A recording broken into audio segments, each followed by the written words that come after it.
Hi, dream it believe it do it വീഡിയോയിലോട്ട് എല്ലാവർക്കും സ്വാഗതം. പാഷൻ കണ്ടെത്തി ഡെസ്റ്റിനി എത്താനുള്ള ഫോർമുലാസും ടിപ്സുമാണ് നമ്മൾ ഷെയർ ചെയ്തുകൊണ്ടിരിക്കുന്നത്. മാത്തമാറ്റിക്സ് പഠിക്കാൻ ഉദ്ദേശിക്കുന്നവർക്ക് ഒരു ലിങ്ക് ഡിസ്ക്രിപ്ഷൻ ബോക്സിൽ കൊടുത്തിട്ടുണ്ട്. പ്രത്യേകിച്ച് 8ാം ക്ലാസ് മുതലുള്ള വിദ്യാർത്ഥികൾക്കും പ്രാക്ടിക്കലായി മാത്സ് പഠിക്കാൻ ഉദ്ദേശിക്കുന്ന എല്ലാവർക്കും ഉപയോഗപ്പെടുന്ന ഒരു ചാനലായ അത് ആവശ്യക്കാർക്ക് ഷെയർ ചെയ്യുക. നിങ്ങളുടെ സംശയങ്ങൾ കമന്റ് ചെയ്യുക, മറുപടി അറിയിക്കുന്നതാണ്. ഇന്ന് നമുക്ക് ഒരു എക്സൈറ്റിംഗ് ടിപ്സുമായി കടന്നു വരാം. ഒരു മാന്യമായ വേഷം ധരിച്ച ഒരു മനുഷ്യൻ ഒരു തീർത്ഥാടന യാത്ര നടത്തിക്കൊണ്ടിരിക്കുകയായിരുന്നു. അങ്ങനെ യാത്രക്കിടയിൽ അദ്ദേഹം ഒരു സ്ഥലത്ത് വിശ്രമിച്ചു കൊണ്ടിരിക്കുമ്പോൾ യാചക വേഷം ധരിച്ച വിരൂപിയായ ഒരു മനുഷ്യൻ, യാചകനാണെന്ന് തോന്നിക്കുന്ന വേഷത്തിലുള്ള ഒരു മനുഷ്യനെ കണ്ടുമുട്ടി. ആള് വളരെ വിരൂപിയാണ്, കറുകറുത്ത മനുഷ്യനായിരുന്നു. ആകർഷണീയ ഇത് ഒന്നുമില്ല. എന്നാലും അദ്ദേഹത്തിന്റെ കണ്ണുകളിലോട്ട് നോക്കിയപ്പോൾ എന്തൊക്കെയോ ഉള്ളിൽ ഒളിഞ്ഞു കിടക്കുന്നതായി ഈ മനുഷ്യനെ തോന്നി. അങ്ങനെ ഇദ്ദേഹം ഈ മനുഷ്യനെ പരിചയപ്പെട്ടു. ഇദ്ദേഹത്തിന്റെ ഭാഷ വ്യത്യസ്തമായിരുന്നു. എങ്ങനെയൊക്കെ കമ്മ്യൂണിക്കേഷനിലൂടെ ഈ കറുകറുത്ത വിരൂപിയായ യാചക വേഷത്തിലുള്ള മനുഷ്യൻ തൻ്റെ കഥ ഇദ്ദേഹത്തിന് മുമ്പിൽ സമർപ്പിക്കുകയാണ്. ഇദ്ദേഹം അങ്ങേ മറ്റൊരു ഭാഷ സംസാരിക്കുന്ന നാട്ടിലെ ജീവിക്കുന്ന ഒരു പാവം കുടുംബമാണ്. പിതാവും മാതാവും ഒരു മകനും മാത്രമേ ഉള്ളൂ. പിതാവും മകനും മാതാവും ജോലിക്ക് പോകുന്നു. വളരെ ദരിദ്ര കുടുംബം. ചെറ്റപ്പുരയിലാണ് താമസിക്കുന്നത്. തൊട്ടടുത്ത കുറച്ചൊക്കെ ഇടത്തരം കുടുംബത്തിൽപ്പെട്ട സമ്പന്ന ഉള്ള ഒരു യുവാവ് ഇദ്ദേഹത്തിന്റെ സുഹൃത്തായിരുന്നു. ഇവർ ബാല്യകാല സുഹൃത്തുക്കളായിരുന്നു. ഒരേ സമപ്രായക്കാരായിരുന്നു. അങ്ങനെ ഇവർ കളിച്ചും തെളിച്ചും വളർന്നവരായിരുന്നു. അങ്ങനെ ഈ പാവപ്പെട്ട രൂപിയായ മനുഷ്യന് പ്രാഥമിക വിദ്യാഭ്യാസം പോലും ലഭിച്ചിരുന്നില്ല. മറ്റു സുഹൃത്തിന് കുറച്ചൊക്കെ വിദ്യാഭ്യാസം ലഭിച്ചു. പക്ഷെ രണ്ടുപേരുടെയും സ്വഭാവം വ്യത്യസ്തമായിരുന്നു. അങ്ങനെ ഈ പാവപ്പെട്ട യുവാവ് ഏത് ജോലിക്കും പോകും. വീട്ടുവേല, മരാമത്ത് പണി, എല്ലാ വേലക്കും പോകുന്ന ഒരു യുവാവായിരുന്നു ഈ യുവാവ്. ഇദ്ദേഹത്തിന്റെ കൂടെ ഈ ഇടത്തരം കുടുംബത്തിലെ ഈ യുവാവ് ജോലിക്ക് പോകും. ജോലിയിൽ അദ്ദേഹം മടിയനായിരുന്നു. ഈ പാവപ്പെട്ട യുവാവിനെ ഉപയോഗപ്പെടുത്തിക്കൊണ്ട് അദ്ദേഹത്തിന് ലഭിക്കുന്ന ശമ്പളത്തിൽ നിന്ന് ഒരു ഓഹരി അല്ലെങ്കിൽ അദ്ദേഹത്തെ കൊണ്ട് പണിയെടുപ്പിച്ച് ഇദ്ദേഹം കാശുണ്ടാക്കുമായിരുന്നു. അങ്ങനെ ഈ സുഹൃത്ത് ബന്ധം തുടർന്നു. അങ്ങനെ അവർക്ക് ആ നാട്ടിന്റെ മറ്റൊരു ഭാഗത്തുള്ള ഒരു മുതലാളിയുടെ വീട്ടിൽ രണ്ടുപേർക്കും ജോലി ലഭിച്ചു. ഈ പാവപ്പെട്ട മനുഷ്യൻ മരാമത്ത് ക്ലീനിങ് ജോലിയും മറ്റ് മനുഷ്യന് സെക്യൂരിറ്റി ജോലിയുമാണ് ലഭിച്ചത്. അങ്ങനെ 6 മാസത്തോളം അവർക്ക് ഏൽപ്പിക്കപ്പെട്ട ജോലി തുടർന്നുകൊണ്ടിരിക്കുമ്പോൾ 6 മാസങ്ങൾക്ക് ശേഷം ഈ സമ്പന്നന് ടൂർ പോകേണ്ട ആവശ്യം വന്നു. അങ്ങനെ ടൂർ പോകേണ്ട ആവശ്യം വന്നപ്പോൾ ഈ വീടിന്റെ കീ ഈ സെക്യൂരിറ്റി യുവാവിനെ ഏൽപ്പിക്കാതെ ഈ പാവപ്പെട്ട വിരൂപിയായ അധ്വാനശീലനായ മനുഷ്യനെ ഏൽപ്പിച്ചു. എന്തോ എന്നറിയില്ല. അങ്ങനെ ഇവര് ടൂർ പോയി. ഇവര് വർക്ക് തുടർന്നു. ഒരാഴ്ചക്ക് ശേഷം നമ്മുടെ ഏകദേശം സമ്പന്നുള്ള സെക്യൂരിറ്റി വിഭാഗത്തിൽ ജോലി ചെയ്യുന്ന യുവാവ് ഈ പാവം വിരൂപിയായ മനുഷ്യനോട് പറയും, അല്ല, നിന്റെ കയ്യിലാണോ ഈ വീടിന്റെ കീ ഉള്ളത്? നമുക്ക് കീ തന്നാൽ ഈ വീട് തുറന്ന് അതിൽ വിലപിടിപ്പുള്ള സാധനങ്ങൾക്ക് മോഷ്ടിക്കാം. എന്നിട്ട് 50 നിനക്കും 50 എനിക്കുമാണ്. ആരും അറിയില്ല. നമുക്ക് ഇവിടുന്ന് നാടുവിടാം എന്നൊരു പ്ലാൻ ഇദ്ദേഹത്തിന്റെ മുമ്പിൽ വെച്ചു. പക്ഷെ ഇയാൾക്ക് ഒരിക്കലും സഹിക്കാൻ പറ്റാത്ത ഒരു സംഭവമാണിത്. ഞാൻ കീ തരില്ല എന്ന് പറഞ്ഞു. അങ്ങനെ ഇദ്ദേഹത്തെ ഭീഷണിപ്പെടുത്തി കഴുത്ത് ഞെക്കി വധശ്രമം നടത്തിയപ്പോൾ ഇദ്ദേഹത്തിന് കയ്യിലുള്ള കീ താഴോട്ട് ചാടി. അത് എടുത്ത് ഇദ്ദേഹം പോയി. അങ്ങനെ തന്റെ ആവുന്നെല്ലാം ശ്രമിച്ചിട്ടും ഇദ്ദേഹത്തിന്റെ ഈ കൊള്ളയിൽ നിന്ന് പിന്തിരിപ്പിക്കാൻ ഈ പാവം വിരൂപിയായ മനുഷ്യന് സാധിച്ചില്ല. അങ്ങനെ ഇയാള് കൊള്ള നടത്തി കൊള്ള മുതലുമായി ആ നാട്ടിൽ നിന്ന് വിദേശ രാഷ്ട്രത്തേക്ക് പറന്നു. ഇങ്ങനെ പിറ്റേത് തന്നെ കുറച്ച് ആഴ്ചകൾക്ക് ശേഷം നമ്മളെ ഈ വീട്ടുടമസ്ഥൻ വിദേശയാത്ര കഴിഞ്ഞ് തിരിച്ചു വന്നപ്പോൾ വീട് മോഷ്ടിക്കപ്പെട്ട അവസ്ഥയിലായിരുന്നു. ഇത് തന്നെ പിടിക്കും എന്ന ബോധ്യം ഉണ്ടായിരുന്ന ഈ പാവപ്പെട്ട യുവാവിന് യഥാർത്ഥത്തിൽ അയാൾ കുറ്റവാളിയല്ലെങ്കിലും കുറ്റം പോൽ തന്റെ മേൽ ചാർത്തുമെന്ന പേടിയുള്ള അദ്ദേഹം ഒരു യാചക വേഷം കെട്ടി മറ്റു നാടുകളിലിട്ട് ജോലി അന്വേഷിച്ച് നടക്കുകയായിരുന്നു. ജോലിയായിരുന്നു ലക്ഷ്യം. യാചക വേഷം കെട്ടിയിരുന്നു. ജോലി തന്റെ നാട്ടിൽ ലഭിക്കില്ല എന്ന് പൂർണ്ണ ബോധ്യമുണ്ടായിരുന്നു. അങ്ങനെയാണ് മറുനാട്ടിലെത്തി ഈ നമ്മുടെ മാന്യമായ ഈ മനുഷ്യനെ കണ്ടുമുട്ടത്. ഈ കഥ വിവരിച്ചപ്പോൾ ഈ മാന്യമായ മനുഷ്യന് ഇദ്ദേഹത്തോട് അനുകമ്പയും ദയയും ഇയാള് സത്യസന്ധനാണെന്ന് ഇയാൾക്ക് മനസ്സിലായി. ഇയാൾ തന്റെ കൂടെ കൂട്ടി തന്റെ നാട്ടിലോട്ട് ഇയാളെ കൊണ്ടുവന്നു. അവിടുന്ന് ഇയാൾക്ക് പ്രാഥമിക വിദ്യാഭ്യാസം മുതൽ ഇയാൾക്ക് എഴുത്തും വായന ഒന്നും അറിയില്ല. സംസാര ഭാഷ തന്നെ ശരിക്ക് വശമില്ല. അങ്ങനത്തെ യുവാവിന് കുറച്ചൊക്കെ പരിജ്ഞാനം നൽകി, കമ്പ്യൂട്ടർ പരിജ്ഞാനം ഉൾപ്പെടെയുള്ള നൽകി ഇദ്ദേഹത്തിന് നല്ലൊരു ഭാവിയുണ്ട് എന്ന് ഇയാൾക്ക് മനസ്സിലായി. ഇയാളെ മോട്ടിവേഷൻ ഇയാൾക്ക് ഐഡന്റിഫൈ ചെയ്യാൻ പറ്റി.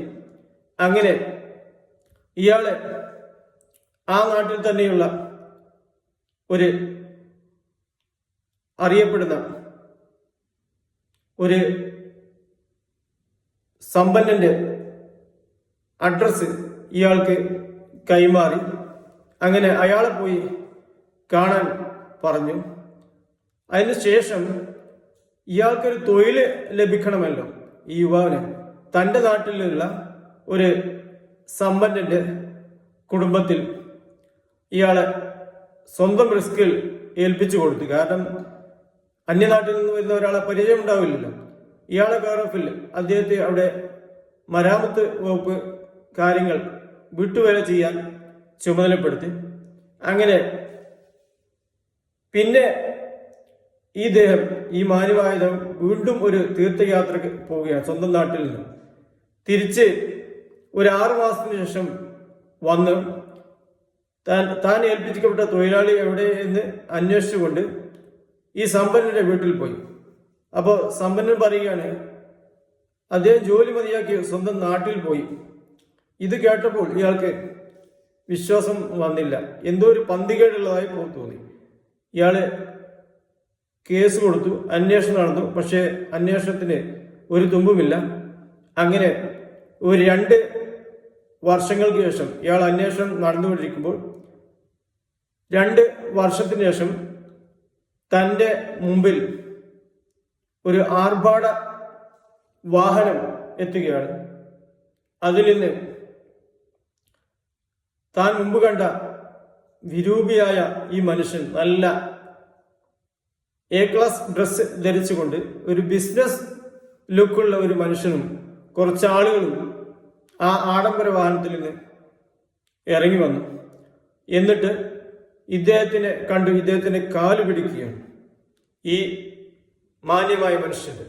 അപ്പോൾ ഇയാൾ കാര്യമന്വേഷിച്ചു. അപ്പോൾ അയാൾ തൻ്റെ കഥ പറയാൻ തുടങ്ങി. നിങ്ങൾ എന്നെ ആ വീട്ടിൽ ജോലിക്ക് നിർത്തിയല്ലോ. അങ്ങനെ ജോലി ചെയ്തുകൊണ്ടിരിക്കുമ്പോൾ ഒരു മാസത്തിന് ശേഷം അവിടെയുള്ള ആ സമ്പന്നന് സുന്ദരിയായ ഒരു മകളുണ്ടായിരുന്നു.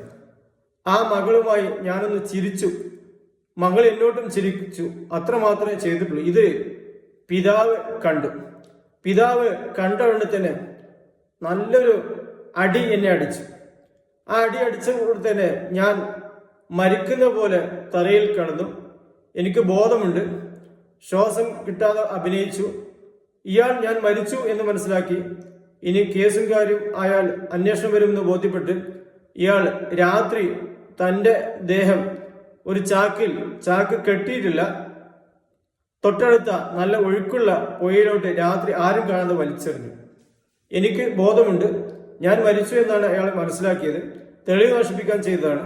അങ്ങനെ ഞാൻ പുഴ നടുവിൽ എത്തിയപ്പോൾ മെല്ലെ ചാക്കിൽ നിന്ന്, എനിക്ക് നീന്തം അറിയാമെന്ന്, ഞാൻ മെല്ലെ ചാക്കിൽ നിന്ന് രക്ഷപ്പെട്ട് അങ്ങനെ ഒഴുക്കിനെതിരെ അല്ല ഒഴുക്കിനൊത്ത് നീങ്ങി അങ്ങനെ ഏതോ അറിയപ്പെടാത്ത ഒരു പ്രദേശത്ത് ഞാൻ എത്തിപ്പെട്ടു. എനിക്ക് എന്ത് ചെയ്യണം എന്നറിയില്ല. അങ്ങനെയാണ് നിങ്ങൾ എനിക്ക് ഒരാളുടെ അഡ്രസ്സ് തന്നത് ഓർമ്മയുണ്ടല്ലോ. അയാളുടെ അടുത്തോട്ട് പോയി അയാളോട് ഞാൻ എൻ്റെ കാര്യങ്ങളൊക്കെ ബോധ്യപ്പെടുത്തു. അയാൾക്ക് എന്നയിൽ അനുകമ്പ തോന്നി. അങ്ങനെ നീ തൽക്കാലം നിന്റെ നാട്ടിൽ പോ, നിന്റെ അഡ്രസ്സും കാര്യമൊക്കെ കൊണ്ടോ, ഞാൻ എനിക്ക് ഏതെങ്കിലും രീതിയിൽ സഹായിക്കാൻ പറ്റുമെങ്കിൽ സഹായിക്കാം എന്ന് പറഞ്ഞ് ഇയാൾ നാട്ടിലോട്ട് തിരിച്ചയച്ചു. അങ്ങനെ നാട്ടിൽ ചെന്ന് കുറച്ചു കാലങ്ങൾക്ക് ശേഷം അദ്ദേഹത്തിന് വിദേശ യാത്ര നടത്താനുള്ള ഒരു അവസരം ഒത്തുവരികയാണ്. ആവശ്യമായ ടിക്കറ്റും എല്ലാ സംവിധാനങ്ങളും ഈ പരിചയപ്പെട്ട മാന്യദേഹം ഇദ്ദേഹത്തിന് ഒപ്പിച്ചു കൊടുത്തു.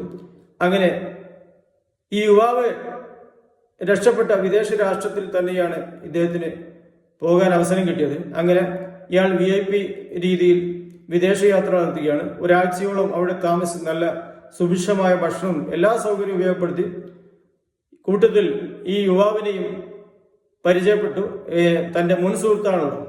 ഈ മുൻ സുഹൃത്ത് കൊള്ള സംഘത്തിന്റെ തലവനായിരുന്നു. എല്ലാ മയക്കുമരുന്ന് മാഫിയ എല്ലാ രംഗത്തും ഈ യുവാവ് പ്രവർത്തിച്ചു കൊണ്ടിരിക്കുകയാണ്. പണ്ടത്തെ സ്വഭാവം തന്നെ അതാണല്ലോ സൂചിപ്പിക്കുന്നത്. അങ്ങനെ ഈ പാവപ്പെട്ട യുവാവ് സ്വന്തം രാഷ്ട്രത്തിലോട് തിരിച്ചു വരുമ്പോൾ 2 ബോക്സ് അയാളെ വിദേശയാത്ര സ്പോൺസർ ചെയ്ത മനുഷ്യൻ 2 ബോക്സ് ഇദ്ദേഹത്തെ ഏൽപ്പിച്ചു. ഒന്ന് കനമുള്ളതും ഒന്ന് തീരെ കനമില്ലാതെ. കനമുള്ള ബോക്സിൽ പ്രീഷ്യസ് സ്റ്റോൺ എന്ന് എഴുതിയിട്ടുണ്ട്. ഇയാൾക്കൊന്നും വായിക്കാൻ അറിയില്ല. മറ്റേ ബോക്സിൽ ഒന്നും എഴുതിയില്ല, ഫ്രം മാത്രമേ എഴുതി. 2 എന്നുള്ളടത്ത് എന്തൊക്കെ സിഗ്നൽ കാണിച്ചിട്ടുണ്ട്. ഇയാൾക്കിതൊന്നും അറിയില്ല. ഇയാൾ സ്വന്തം ഈ തൻ്റെ മുൻ സുഹൃത്ത് ബാല്യകാല സുഹൃത്തിന് കാണിച്ചു കൊടുത്തു. ബാല്യകാല സുഹൃത്ത് പറഞ്ഞ് ഇതൊന്നും പ്രശ്നമില്ല, ഇത് നീ എടുത്തോ, ഇതൊന്നും കൊണ്ടുപോയിട്ട് യാതൊരു ഏൽപ്പിക്കപ്പെട്ട ഇയാൾക്കിത് എന്താണ് ചെയ്യേണ്ടത് വരെ അറിയില്ല. എയർപോർട്ടിൽ ശരിക്ക് ഇത് അദ്ദേഹത്തിന്റെ ഏൽപ്പിക്കപ്പെട്ട ആളുകൾ എടുക്കുമെന്നാണ് ഈ പാവപ്പെട്ട യുവാവ് വിചാരിച്ചത്. അങ്ങനെ നമ്മളെ ഈ ബാല്യകാല സുഹൃത്ത് ഈ പ്രീഷ്യസ് പെട്ടിയുടെ കൈക്കലാക്കാൻ തീരുമാനിച്ചു. അങ്ങനെ നാട്ടിൽ ഒരാൾക്ക് വിളിച്ചു പറഞ്ഞു, ഈ ട്രോളിയിൽ നിന്ന് ഇതിന്റെ യഥാർത്ഥ ഉടമസ്ഥൻ എടുക്കുന്നതിന് മുമ്പ് നീ എടുക്കണം. മറ്റൊരു ബോക്സിന്റെ അതിൽ കാലിയാണ്, അത് കാര്യമില്ല. അങ്ങനെ ഇയാള് വിമാനയാത്ര ആരംഭിച്ചു. എയർപോർട്ടിൽ വന്നിറങ്ങി. ഇയാൾ ട്രോളി അന്വേഷിക്കുകയാണ്. തന്റെ ബോക്സ് ഇയാൾ വിചാരിച്ചു താനെടുത്ത് മറ്റുള്ളവരുടെ കയ്യിൽ കൊടുക്കേണ്ടിയിരിക്കും. ഇയാൾക്ക് ആദ്യമായി വിമാനയാത്ര നടത്തുകയാണല്ലോ. അങ്ങനെ ഇരിക്കുമ്പോൾ ഈ ട്രോളിയിൽ നിന്ന് ഈ കനമുള്ള വസ്തു ഉള്ള പെട്ടി കാണുന്നില്ല. അതാരോ എടുത്തിട്ടുണ്ട്. ആ കനമില്ലാത്ത പെട്ടി ഇയാൾക്ക് കയ്യിൽ കിട്ടി. അതിൽ ഫ്രം മാത്രമേ ഉള്ളൂ. 2 എന്നുള്ളിടത്ത് എന്തൊക്കെ സിഗ്നൽ കാണിച്ചിരിക്കുന്നു. അഡ്രസ് ക്ലിയർ അല്ല. ഏതായാലും ഇയാൾ ഈ പെട്ടിയുമായി സ്വന്തം നാട്ടിലോട്ട് പോയി. ആരെങ്കിലും അന്വേഷിച്ചു വരട്ടെ, കൊടുക്കാം. ഇയാൾക്ക് അഡ്രസ് ഇല്ല, ആർക്കാണ് കൊടുക്കേണ്ടതെന്ന് അറിയില്ല. അങ്ങനെ അഡ്രസ് ഉണ്ടെങ്കിൽ അയാൾ തേടി പിടിച്ച് കൊടുക്കുമായിരുന്നു. ഏകദേശം 1 വർഷത്തോളം അയാൾ ആ ബോക്സ്, ചെറിയ ബോക്സ് വീട്ടിൽ സൂക്ഷിച്ചു. അങ്ങനെ അയാൾക്ക് പിന്നൊരു ബോധോദയം ഉണ്ടാകും. തന്നെ ഇങ്ങോട്ട് കയറ്റിവിട്ട ഈ മനുഷ്യനുണ്ടല്ലോ നമ്മളെ, അയാളൊന്ന് സമീപിക്കാം. തനിക്ക് വിസയും മറ്റും സംഘടിപ്പിച്ചു തന്ന ഈ എനിക്ക് എല്ലാ ഏർപ്പാടും ചെയ്തു തന്ന മനുഷ്യനൊന്ന് കാണാം എന്ന് വിചാരിച്ച് അയാളെ തേടി കിലോമീറ്ററുകൾ സഞ്ചരിച്ച് എത്തുകയാണ്. എന്നിട്ട് ഈ പെട്ടി കയ്യിൽ കൊടുക്കുകയാണ്. കയ്യിൽ കൊടുത്ത് അതിലൊരു എഴുത്തുണ്ട്. ആ എഴുത്തിൽ ഇങ്ങനെയാണ് എഴുതിയിരിക്കുന്നത്: ഈ പെട്ടി അല്ലെങ്കിൽ ഈ സാധനം ഇയാൾ വന്നത് മുതൽ 1 വർഷത്തിനുള്ളിൽ എത്തിക്കുകയാണെങ്കിൽ ഇയാൾക്ക് നല്ലൊരു എമൗണ്ട്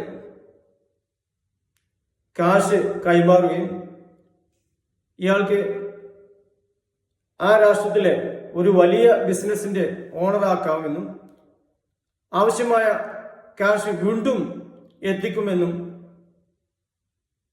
2 വർഷം വരെ കാത്തിരിക്കണമെന്നും 2 വർഷത്തിന് ശേഷം ഈ സാധനം കയ്യിലെത്തിയില്ലെങ്കിൽ അദ്ദേഹത്തെ വിട്ട് വധിക്കണമെന്നും ഒരു എഴുത്താണ് ഈ ബോക്സിൽ നിന്ന് ലഭിച്ചത്.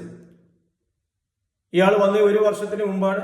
അതുകൊണ്ട് ഇയാൾ സന്തോഷമായി ഇയാൾക്ക് പ്രതീക്ഷിക്കാൻ പറ്റാത്ത ഒരു തുക ബിസിനസ് ആവശ്യത്തിനുമുള്ള രാഷ്ട്രത്തിലെ മൊത്തം ബിസിനസ് അവസരത്തിനുള്ള ഒരു തുകയാണ് ഇയാൾക്ക് കയ്യിൽ കിട്ടിയത്. മാത്രമല്ല ആവശ്യമായ തുക വീണ്ടും എത്തിക്കുമെന്ന് ഒരു ഓഫർ ലഭിക്കുകയാണ്. അങ്ങനെ ഈ മനുഷ്യന്റെ കാല് പിടിച്ച് ഇയാള് നല്ലൊരു ബിസിനസ് സ്റ്റാർട്ട് ചെയ്യുകയും വളർന്ന് പന്തരിച്ച ഒരു ബിസിനസ് സാമ്രാജ്യത്തിന്റെ അധിപനാവുകയും ചെയ്യും. അങ്ങനെയാണ് എനിക്ക് ആദ്യം മാർഗനിർദ്ദേശം തന്ന നിങ്ങളെ കാണാൻ ഞാൻ ഇവിടെ എത്തിയത് എന്ന കഥ പറഞ്ഞു. അങ്ങനെ തനിക്ക് ആദ്യം മാർഗനിർദ്ദേശം തനിക്ക് പ്രാഥമിക വിദ്യാഭ്യാസം മുതൽ കമ്പ്യൂട്ടർ സാക്ഷരത തന്ന ആ മാന്യദേഹത്തെ ഇയാളുടെ കമ്പനിയുടെ മാനേജിംഗ് ഡയറക്ടറാക്കി. ഈ പാവപ്പെട്ട മനുഷ്യൻ ഓണറാണ്, മാനേജിംഗ് ഡയറക്ടറാക്കി. അങ്ങനെ ഇരിക്കുമ്പോൾ ഒരു പേഴ്സണൽ അസിസ്റ്റന്റിന്റെയും ഒരു സെക്യൂരിറ്റിയുടെയും ഒരു പോസ്റ്റ് ആ കമ്പനിയിൽ വഴി വന്നു. അങ്ങനെ അവർ പത്രപരസ്യം കൊടുത്തു. പത്രപരസ്യം കണ്ട് ഇന്റർവ്യൂ നടന്നുകൊണ്ടിരിക്കുകയാണ്. പല ആളുകളും ഇന്റർവ്യൂവിൽ എത്തിയിട്ടുണ്ട്. നല്ല അർഹതപ്പെട്ട ക്വാളിഫിക്കേഷനുള്ള എല്ലാം കൊണ്ടും എല്ലാ ക്വാളിറ്റിയുമുള്ള ആളുകൾ ഒരുപാട് വന്നുപോയി.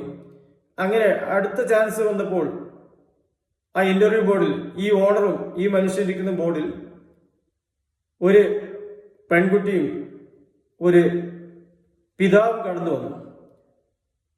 സൂക്ഷിച്ചു നോക്കുമ്പോൾ ആ പിതാവായിരുന്നു ഇദ്ദേഹത്തെ കൊന്ന് ചാക്കിൽ കെട്ടി നദിയിലോട്ട് വലിച്ചെറിഞ്ഞു. ഇദ്ദേഹത്തെ കണ്ടപ്പോൾ തന്നെ ഈ കാര്യം ഈ പിതാവിന് ബോധ്യപ്പെട്ടു. പിതാവ് കാല് പിടിക്കുകയാണ്. കാല് പിടിച്ച് കരഞ്ഞു, ഞങ്ങളൊന്നും ചെയ്യില്ല. ഈ പാവപ്പെട്ട യുവാവും ഈ മാന്യമായ മനുഷ്യനും പറഞ്ഞു, നിങ്ങളെ ഞങ്ങൾ ഒന്നും ചെയ്യില്ല, നിങ്ങളെ മകൾക്ക് നല്ലൊരു ജോലി തരാം, മാത്രമല്ല നിങ്ങൾക്ക് ഈ കമ്പനിയിൽ ഏറ്റവും മുന്തിയ ജോലി തരാം. ഈ പിതാവ് പറഞ്ഞു, എൻ്റെ മകളെ നിങ്ങളെ കൊണ്ട് വിവാഹം കഴിക്കാൻ ഞാൻ റെഡിയാണ്. അത് ആരും അംഗീകരിച്ചില്ല. ഈ കറുകറുത്ത പാവം യുവാവ് അംഗീകരിച്ചില്ല. ഏതായാലും ജോലി കൊടുത്തു. ആ സ്ഥാപനത്തിൽ നല്ല മുഖ്യ സ്ഥാനം തന്നെ ഇവരെ ഇരുത്തി. ഇതാണ് കഥ ഇവിടെ അവസാനിക്കുകയാണ്. ഈ കഥയിലുള്ള നമുക്ക് ലഭിക്കുന്ന പാഠം, ഹോണസ്റ്റി, ഹൈ മോറൽ ആറ്റിറ്റ്യൂഡും അല്ലെങ്കിൽ ക്വാളിറ്റീസും നമ്മളെ ജീവിതത്തിൽ എത്തിക്കാൻ പറ്റുന്ന പരമാവധി സ്ഥാനത്ത് എത്തിക്കും എന്നാണ്. Be honesty and be kind to others. Thanks all. മറ്റ് ഒരു മോട്ടിവേഷൻ ടിപ്സുമായി നമുക്ക് അടുത്ത് തന്നെ കടന്നു വരാം. Thanks all.